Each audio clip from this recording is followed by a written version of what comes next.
everyone, welcome to my garage. Today's video we are going to talk about inventory. Welcome back to our channel. How's everybody doing?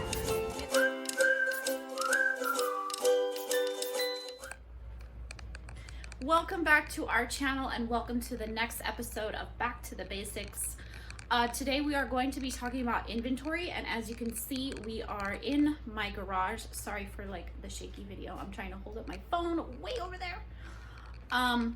So I'm going to take you on a little walkthrough and show you our inventory, how we store everything, and the differences between my inventory and Angel's inventory, because we do things different. We run two completely different stores across multiple platforms, and although we help each other and we source together, we do a few things differently. So let me take you on a little tour and show you how we do everything. Okay, so right here you can see this is my inventory.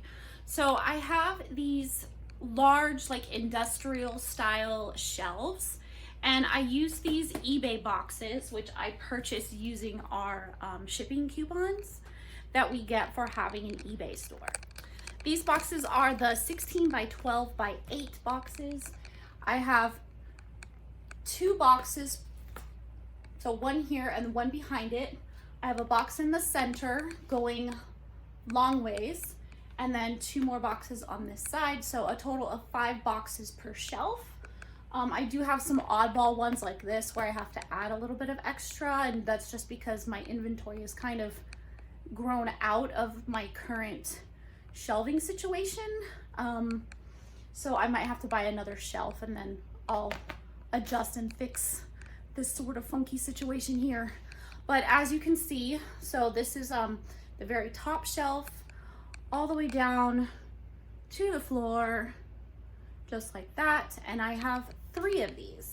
So let me go show you the other ones that I have. Okay, so the lighting might get a little bit funky because we have like an aisle situation here. So this is the shelf that I was just showing you, but I was showing you the front side. So I have another shelf there behind me with, again, 5 boxes per shelf. And then another shelf over here to the side of me. Whoops.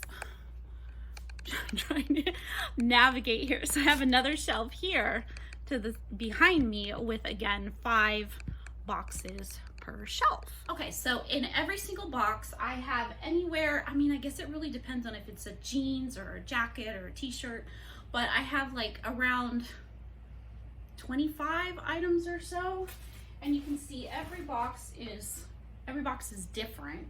But let's just pull this one out, for example, and you can see here how I store everything like that in the box. This is my inventory number here on the front. So I don't know, for some reason I have 2 boxes that are labeled 6, and these are my items. On every single item I have it already polybagged in these like see-through bags so I can see what it is. But I also have a sheet that tells me exactly like what the item is, the size, my measurements, and all that, which I use for listing. But I also use this to identify the item, and in case, you know, a customer has a question, I can pull this out. I can see some of the item specifics here, or if I need to do some additional measurements or something like that, I can remember which bin I took it out of. So being that everything is already labeled and all of my boxes are labeled, all of my inventory pieces are labeled, I put this number, just the number 6, or you know, whatever item it is with the matching number, I just put that number into my SKU. So if I'm using List Perfectly, I'll put that into the SKU, or if I'm just listing directly into eBay, I also put that into the SKU. That way, it's very easy for me to just look at my eBay sales. The SKU will be right next to the sale, and I can just go and pull my inventory. Losing my voice. So it's really simple and quick to pull my inventory, and then it's easy to ship also because everything's ready to go. So all I do is I just pop this open, pull this sheet out, and then I'll put in one of my business cards or my flyers, reseal it with a piece of tape, and throw this into a poly mailer or a padded flat rate, depending on how I'm shipping it. Easy peasy.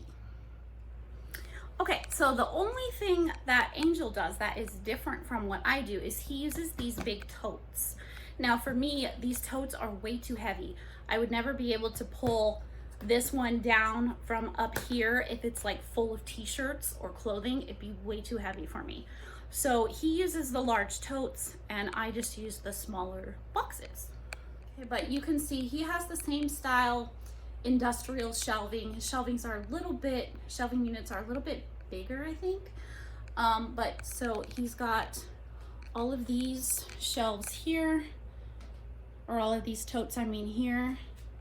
So he's getting 2 per shelf, and these are the 17-gallon totes.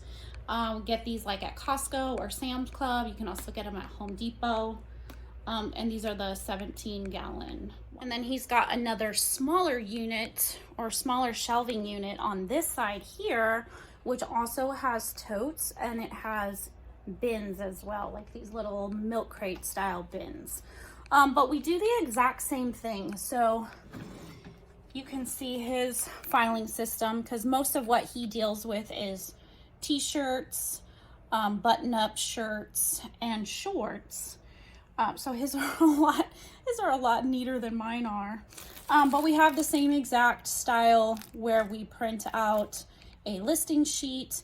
We include that with our item and where it's located, and everything just goes right into our bins, our boxes, and our totes. So that's really it when it comes to inventory. Inventory really doesn't have to be difficult.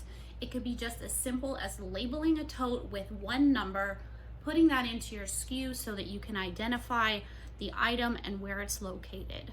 And that's all we've done. I mean, he's got totes all the way up to like number 19.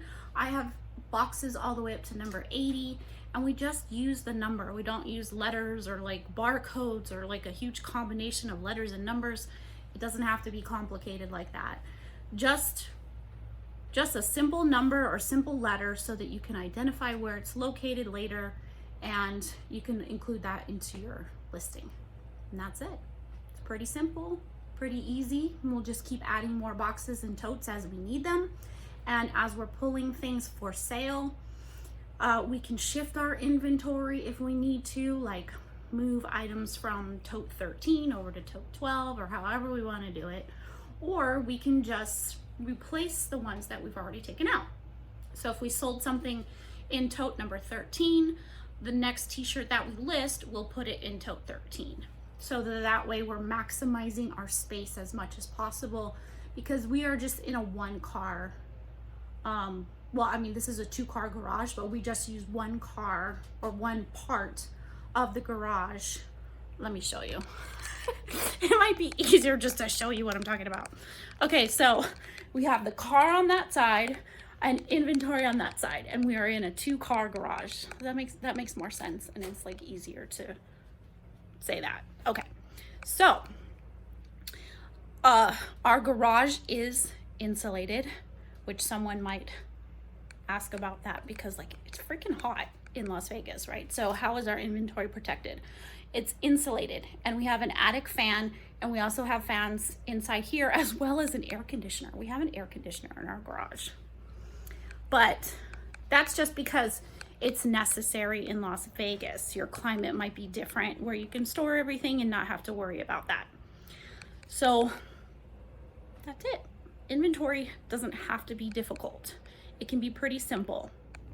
Thank you for hanging out to the end of our video. If you guys would do us a favor, if you haven't already, please hit the subscribe button. I've noticed that so many of you watch our videos, but you're not subscribers. If you hit the subscribe button, which is completely free, it doesn't cost you anything, that'll notify you every time we upload a new video or we go live, so that way you're not missing out on anything. Also, there is a link down below where you can download our jeans cheat sheet if you sell jeans. Also, what am I missing? hit the thumbs up. Hit the thumbs up. Let us know that you like and enjoy our videos, so we'll keep doing them for you. And we'll see you guys on the next one. Thank you for being here. We love you.